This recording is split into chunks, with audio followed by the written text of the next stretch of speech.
Niderlandų tyrimas nustatė, kad vienas, nevakarietis imigrantas valstybei per savo gyvenimą kainuoja 167 tūkstančius eurų.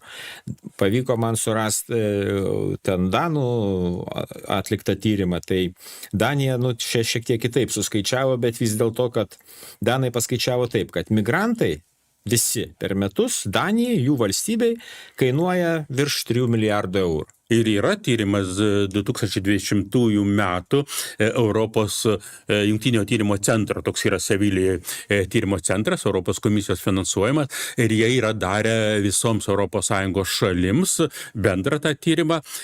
Tai būtent jis yra vertingas tuo, kad jie ima ilgalaikę tą prognozę netgi iki 35 metų, o tai buvo 20 metais, tai reiškia 15 metų žiūri, kiek bus tų migrantų įnašas į valstybės finansus ir išlaidos valstybės.